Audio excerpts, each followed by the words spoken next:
Do you remember in sort of older movies that the credits would often come at the beginning of the film? The Chronicles, the movie, will almost certainly not be made, but if Netflix did make Chronicles, the movie, all the credits would be at the beginning. All the list of names would be at the beginning. It would sort of take an hour of the film, probably, with the list of names in chapters 1 to 9, and then suddenly it would sort of stop, and the first proper scene would be a scene in chapter 10 where there's a battle. All of a sudden, the credits would stop, and we'd find ourselves on a battle scene. Chapter 10, verse 1 says, "Now, the Philistines fought against Israel. The Israelites fled before them, and many fell dead on Mount Gilboa. The Philistines were in hot pursuit of Saul and his sons, and they killed his sons, Jonathan, Abinadab, and Malchishua. The fighting grew fierce around Saul, and when the archers overtook him, they wounded him." So all of a sudden, the first proper scene in the movie, if you can put it like that, is this battle scene.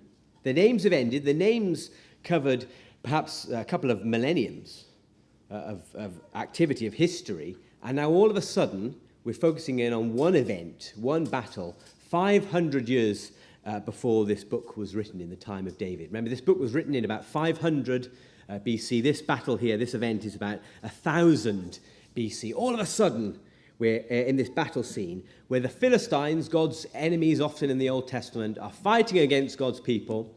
The king is Saul, the king's sons are dead, the king is injured, and verse 4, Saul says, "Draw your sword and run through me, or these uncircumcised fellows, these Philistines, will come and abuse me." But his armor-bearer was terrified and would not do it, so Saul took his own sword and fell on it. Chronicles, the first proper scene, has the first king of Israel, Saul, dying in battle. It's a shocking start to a book which is about the kings of Israel. And yet it teaches us two lessons this morning. The first is we have unity in our true king. We have unity in our true king. This is particularly chapter 11. We have unity in our true king. Now, the death of Saul is to grab our attention. And it's to grab our attention and to tell us that really our focus is not going to be on Saul. It's not going to be on King Saul, but on King David. The focus of Chronicles is on David and his children, not on Saul, the first king. David and David's line are going to be the focus of the book. In fact, Saul barely gets a mention in the book. The mention that he does get is the opening chapters, where in chapter 10, opening verses, where he dies. The point being, the focus of Chronicles is going to be on the king that God wants, David. He is God's king.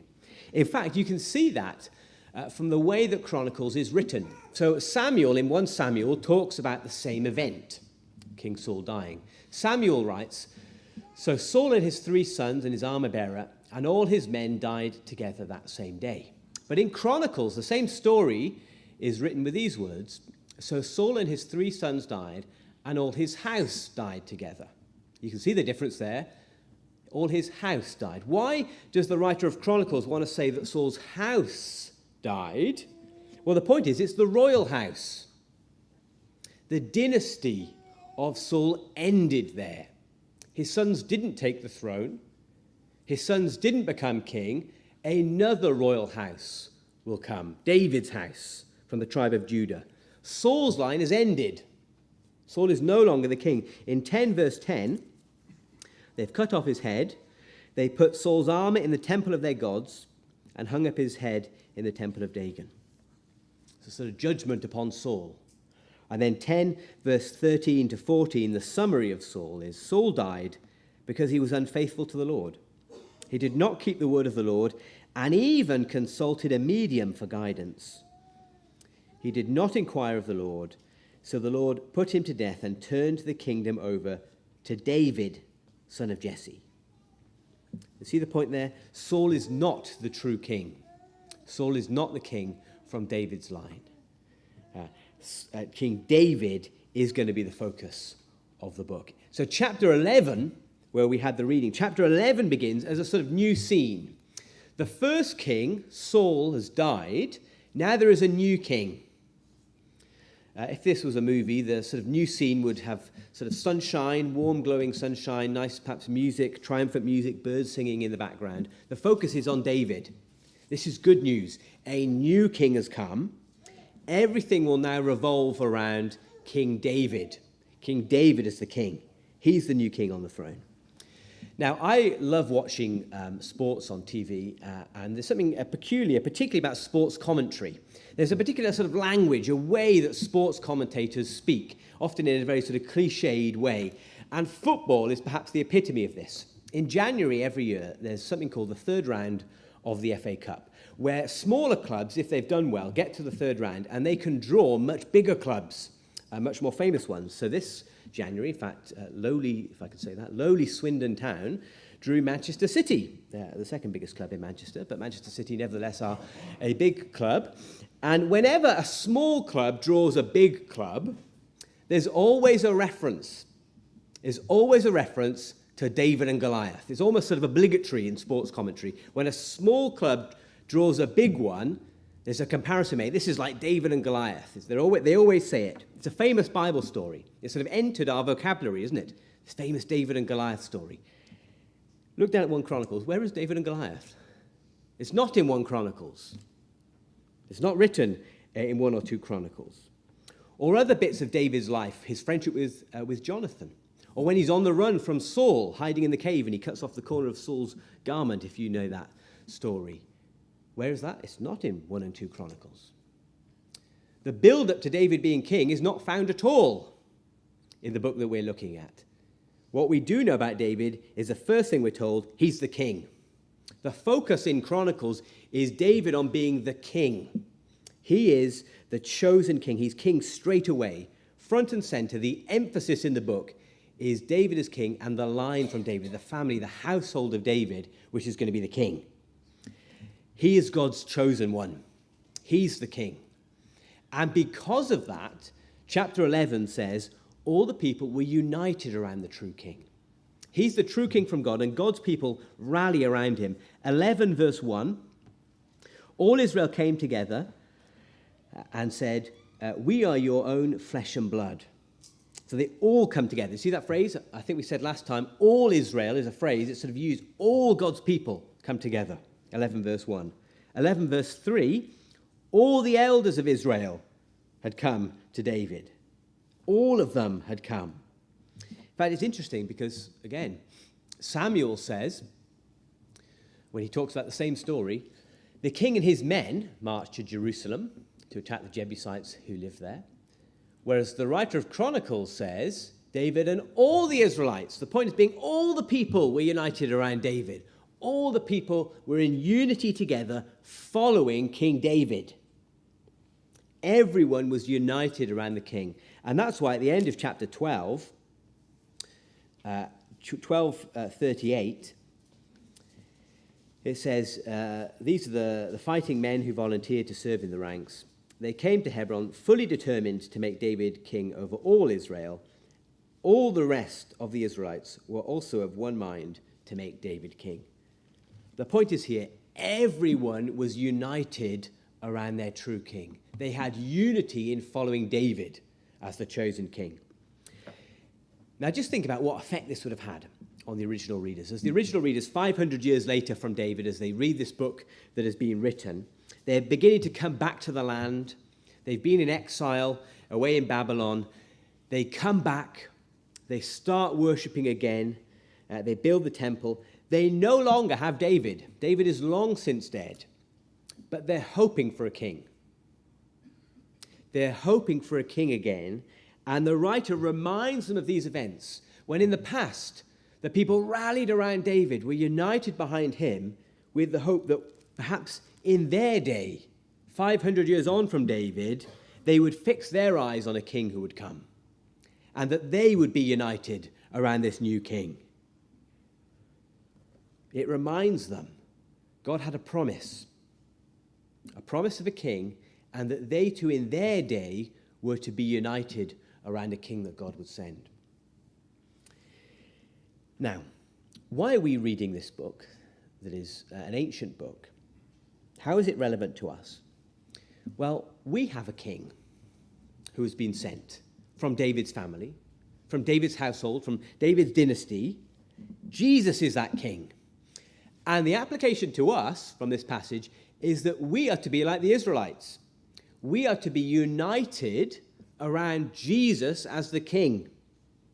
We are, as Jesus is the fulfillment of these things, we are to center ourselves around him. We are to follow after him and be united, all of us, to follow after Jesus. Now, I don't know if you ever go to the theatre. I can't confess that I do very often. Theatre of Dreams, when Man United plays, perhaps the theatre I'd most like to go to. But sometimes you have a theatre where there's a theatre in the round. You ever been to that, where all the action sort of takes place in the middle, and the theatre is sort of centred around what's happening? This is not a picture of the new building that we're going to have. Just to clarify, this is a theatre, sort of theatre in the round, where people gather around what's happening. And in the same way, the church is to gather around Jesus, with Jesus at the centre. We're to be united, but around him. That's what the church is to be, metaphorically gathering around Jesus, following him. That's what Chronicles is about, unity following the king. God's people are to be united. The church today is to be united in following Jesus as our king. The thing is about church unity, we all love the idea of it. It's actually very hard, isn't it? Church unity is a hard thing. We all have preferences, we all have our views, we all have our ways of doing things. We all are used to things a certain way. Perhaps you've been to other churches, or perhaps you've been in this church for a long time. And we're used to certain things. We're used to church or life being a certain way. And sometimes when that changes, when that perhaps evolves and adapts, that can be painful for us. We know that. I remember once a church I was a part of, there was quite a small church, and there was a disagreement between two women in the church. And the disagreement was over the refurbishment of the kitchen.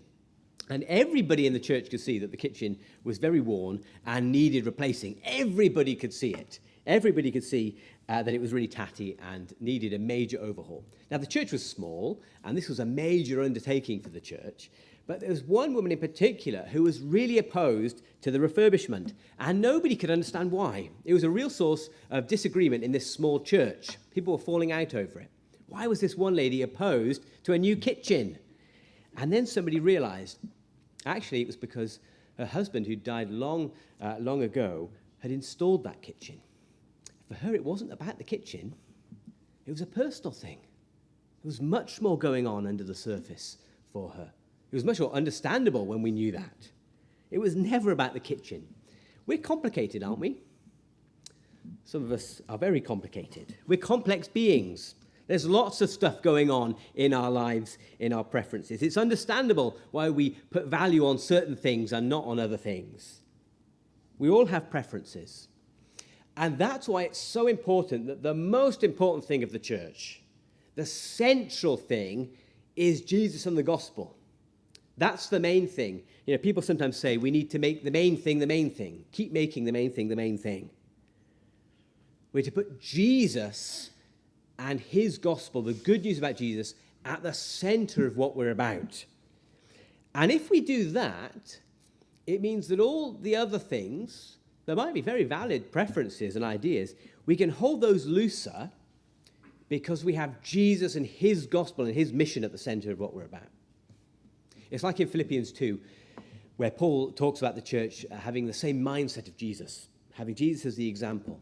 And that means that we can consider the views of others more significant than ourselves.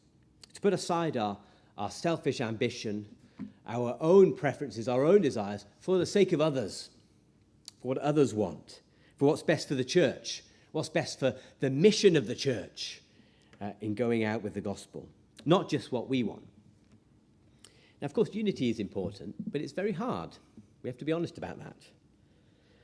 But, of course, the secret to it is to be more passionate about Jesus, more enamored with Jesus and him building his kingdom than we are with our own kingdoms, as it were, with building our own preferences, our own little kingdoms. It's to be excited about Christ, excited about Jesus and the gospel, and therefore more able to lay aside our preferences, because we're really all focused on the main thing of Jesus and the gospel going out.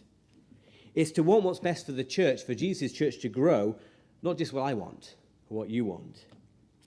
It's to want what's best for other people, to see them grow, to see them flourish, to see them develop, and not just what I can sort of get on and cling on to. It's to be gracious and to overlook an offence, and not to cling on to bitterness. It's to think the best of someone, and not just be someone who's quick to prejudge actions. It's to be somebody who speaks well of people behind their back and isn't someone who wants to be quick to criticize. It's very hard to do.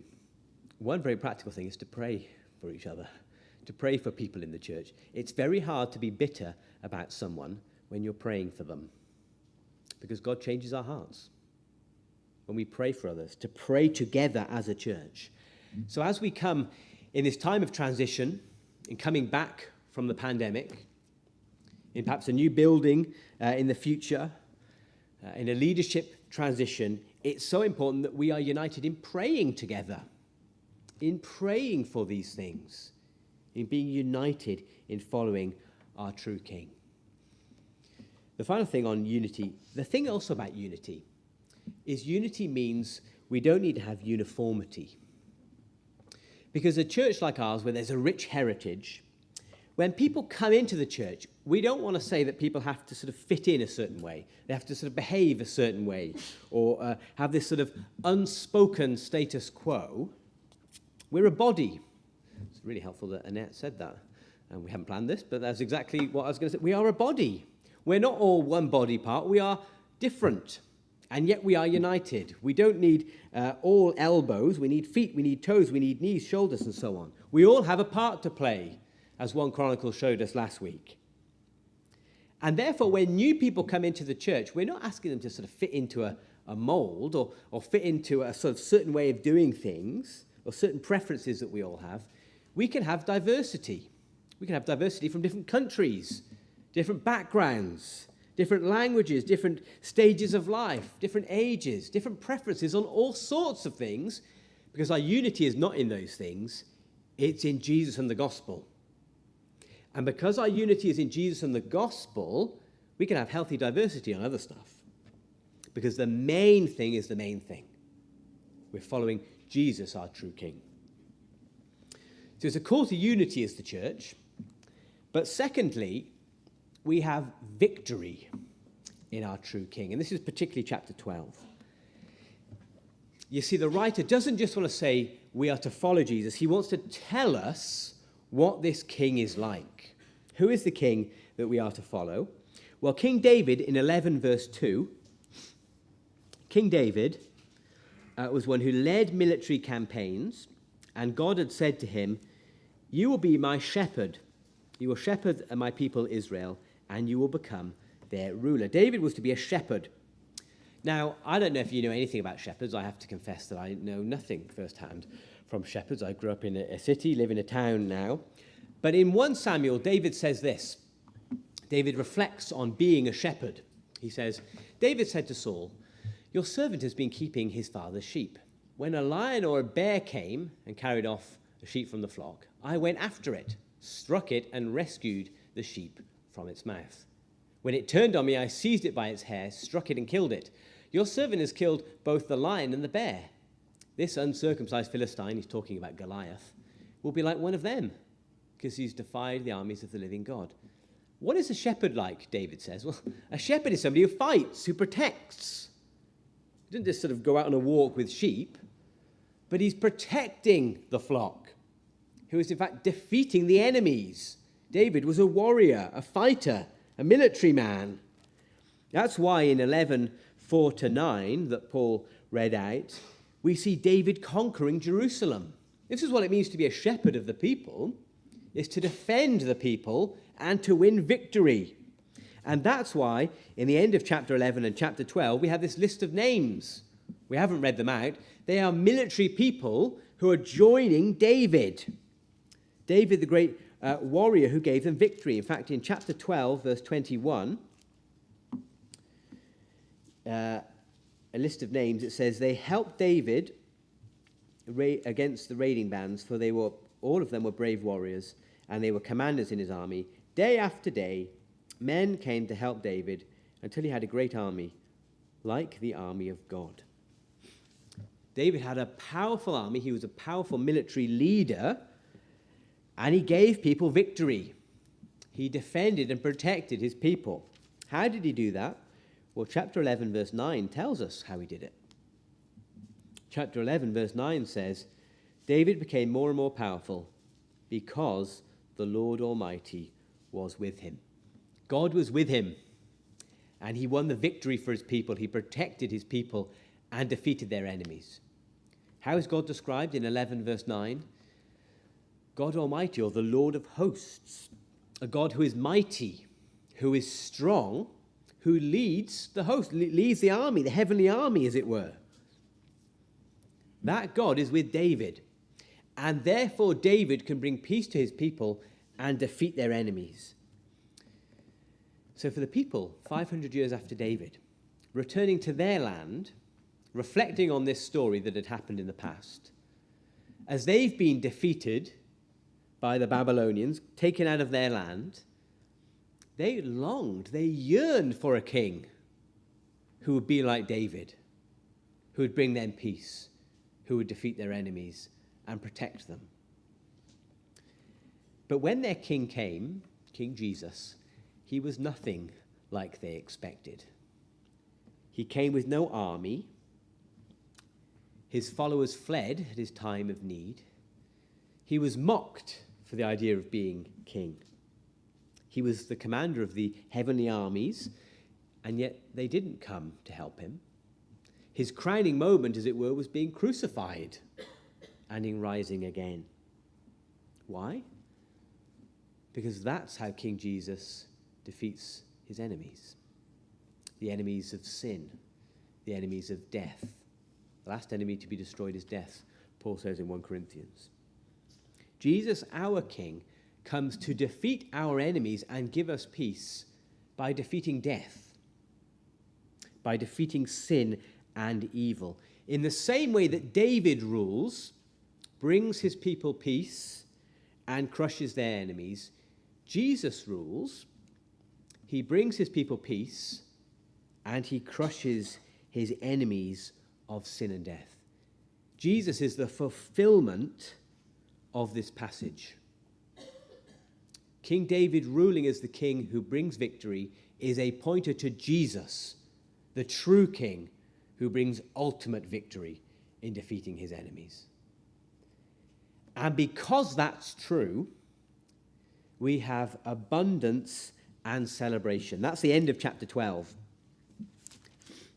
Victory and celebration. Verse 39 says, the men spent 3 days there with David, eating and drinking. Their families had supplied provisions for them.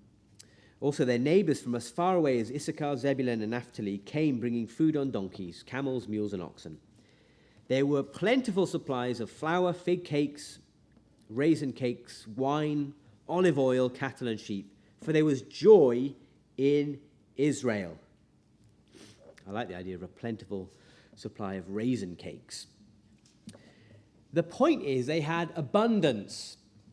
They had provision. They had good things, a celebration. There was joy in Israel. Why was there joy? Because they had a king who was protecting them, bringing them peace, and who defeated their enemies. That's the point. If you've got a king, if you've got a leader who defeats your enemies, who cares for you, who protects you, who gives you good things, you can celebrate. You can enjoy good things. You can rejoice. You have abundant blessing. And that is what it means to be a Christian. To have Jesus as your king, who protects you, who gives you peace, and who defeats your biggest enemies of sin and death. And because of that, we can rejoice and feast. It's interesting, in the New Testament, some of the criticism of Jesus is that he feasted and drank. The Son of Man comes eating and drinking, he says in Luke's Gospel. He turned water into wine. The Last Supper meal was a meal full of the richness of wine that's referenced here. Jesus says he will drink wine anew in the kingdom. Isaiah talks about the new creation of the best meat and the best wine. A celebration of the best of things. of goodness, rich things. That's what it means. That's the picture of what it means to come to know God. To be protected by your King is you rejoice with those things. Now, of course, we know that we don't always experience that in this world. We know that our lives are not always full of reasons for celebration. There can be very difficult things. Sometimes our lives are marked by pain, by sadness, by mourning. Sometimes we continue to battle things in our lives, battle the sin. Sometimes we feel weary. Sometimes we gather with other people not just to rejoice and to celebrate, but to mourn and to lament. This is the tension of the now and the not yet.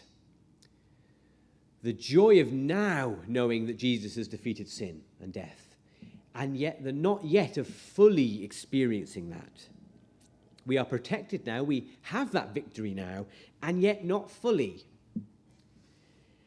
But when the King returns, when the kingdom is fully established, when we live in a world that will be a new world ushered in, where pain and sadness will be no more, then we will feast. Then we will have lavish, abundant goodness. And what a joy that will be. Because we will be with the King who protects his people and gives them victory.